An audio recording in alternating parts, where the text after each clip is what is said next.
E aí, pessoal, tudo bem? Hoje falando um pouco sobre juros simples e composto, tá? A relação entre os dois, né? Qual que é a diferença, enfim, né?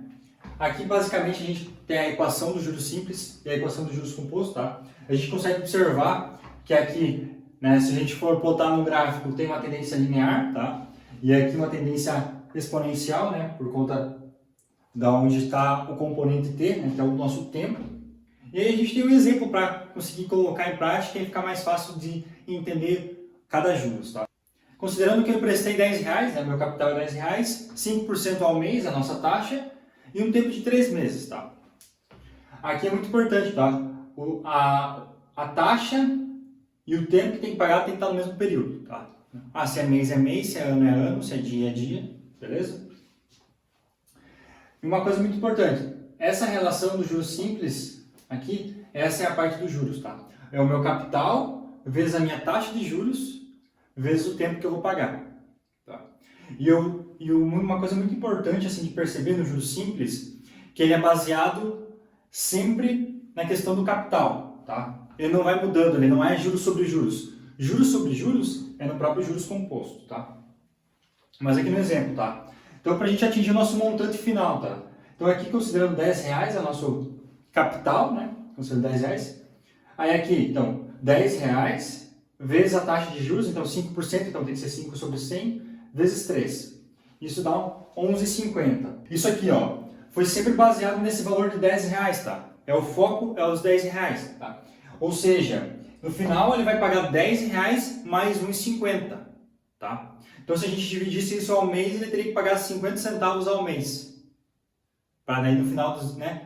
No caso seria isso, tá? É um juros que todo mês ele vai pagar a mesma coisa. Ou seja, quando ele vai entrar com esse, vai pedir emprestado, ele já vai saber quanto ele vai ter que pagar no final dos 3 meses, beleza? Ele não vai ficar mudando. Já o juro composto, o que acontece? Como eu falei, é juros sobre juros. Aqui, ele tem essa exponencial, né? Como eu expliquei antes, tem uma tendência de crescimento muito maior. Então, no primeiro mês, vou dar um exemplo aqui. Vamos aplicar o exemplo, tá?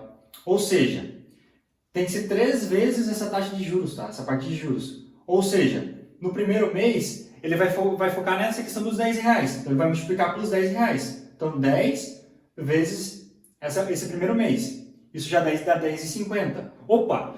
Então, como eu falei antes, se a gente dividisse, né, esse 1,50 que deu de juros aqui, daria 50 centavos. Tá, então tá equivalente. Só que aquilo que eu falei, o próprio juros composto é juros sobre juros. Ou seja, no segundo mês, esse juros ele não vai atuar sobre o R$10. Então essa é a diferença. Ele vai atuar sobre o R$10,50 aqui. Então vai ser R$10,50 vezes 1,05. Então a gente já vira para 11,025. Entendeu? E no terceiro mês, como é que vai funcionar? Ele não vai atuar lá para os R$10. Ele vai atuar sobre, e nem sobre esse aqui, ó. Ele vai atuar sobre o 11,25. Então vai ser 11,25 vezes 1,05. E aí vai dar 11,57. Então a gente já vê a diferença, né? Dá um valor maior. Então essa é a grande diferença entre juros simples e juros composto. Esse aqui é focado sempre, né, no mesmo valor. No caso, é R$10, então lá você já sabe quanto vai pagar, né? Então é só fazer 10 vezes o tempo vezes a taxa de juros. É isso. Você já sabe quanto vai pagar de juros. Esse aqui já não. Tem essa questão do juros. Primeiro mês é em cima dos R$10. No segundo mês já é em cima dos R$10 mais aqueles juros. Então, no caso aqui seria R$10,50. E aí multiplica por esse 1,05, né? No caso, por essa situação. Então, já teve juros aqui, aí juros sobre juros, aí vem para cá, aí juros sobre juros novamente. Então essa é a relação, essa é a situação. Beleza? Valeu!